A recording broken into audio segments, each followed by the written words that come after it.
ದೇವಿ ಸ್ವರೂಪಿ ಆದಂಥ ನನ್ನ ಅಚ್ಚುಮೆಚ್ಚಿನ ಚೆನ್ನಮ್ಮಜ್ಜಿಯವರು ನಮ್ಮನ್ನು ಅಗಲಿ ಹೋಗಿರುವಂಥದ್ದು ನಮ್ಮ ಜೀವನದಲ್ಲಿ ಮೌಲ್ಯಗಳು, ಸಂಸ್ಕಾರ,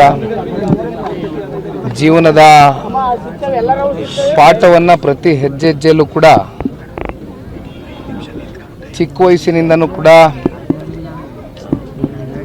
ಭಾಳ ಹತ್ತಿರದಿಂದ ನೋಡಿ ಬೆಳೆದಿರ್ತಕ್ಕಂಥವನು. ಅವರಲ್ಲಿ ಯಾವತ್ತೂ ಕೂಡ ಬಡವ ಶ್ರೀಮಂತ ಅಂತಕ್ಕಂಥ ವ್ಯತ್ಯಾಸ ಮಾಡುವಂಥ ಒಂದು ಗುಣಗಳಿರಲಿಲ್ಲ. ಬಹುಶಃ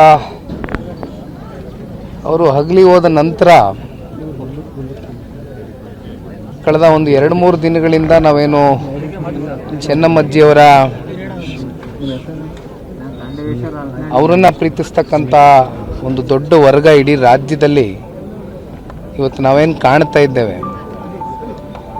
ಎಂದೂ ಕೂಡ ರಾಜಕಾರಣ ಪ್ರವೇಶ ಮಾಡಿದಂಥವ್ರಲ್ಲ, ಯಾವುದೇ ರಾಜಕೀಯದ ನಿರ್ಧಾರಗಳಲ್ಲಿ ಪಾತ್ರ ವಹಿಸಿದಂಥವ್ರಲ್ಲ,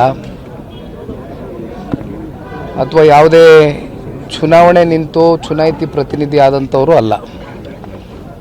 ಆದರೂ ಕೂಡ ಚೆನ್ನಮ್ಮಜ್ಜಿ ಬಗ್ಗೆ ಇವತ್ತು ಒಂದು ವಿಶೇಷವಾದಂಥ ಪ್ರೀತಿ, ಗೌರವ ಎಲ್ಲವೂ ಕೂಡ ಇವತ್ತು ಜನ ತೋರ್ತಾ ಇದ್ದಾರೆ. ಅಂದರೆ ಬಹುಶಃ ಅದು ಚೆನ್ನಮ್ಮಜ್ಜಿಯವರು 89 ವರ್ಷಗಳ ಕಾಲ ಅವರು ಯಾವ ರೀತಿ ಜನಗಳಿಗೆ ಒಂದು ದಾರಿದೀಪವಾಗಿ,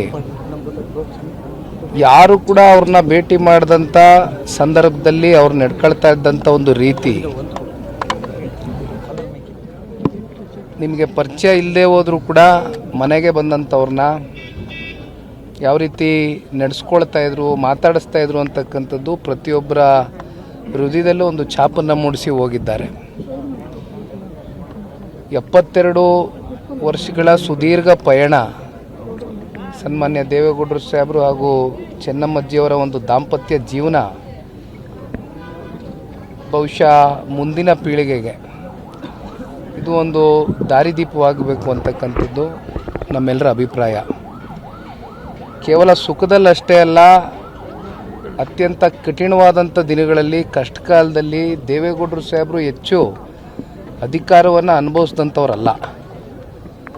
ಇಷ್ಟು ವರ್ಷಗಳು ರಾಜಕೀಯದಲ್ಲಿ ಜನರ ಸೇವೆಯಲ್ಲಿ ಮುಡಿಪಿಟ್ಟಿರ್ತಕ್ಕಂಥ ದೇವೇಗೌಡರು ಅತ್ಯಂತ ಅಲ್ಪಾವಧಿ ಅಧಿಕಾರವನ್ನು ನೋಡಿದಂಥವರು.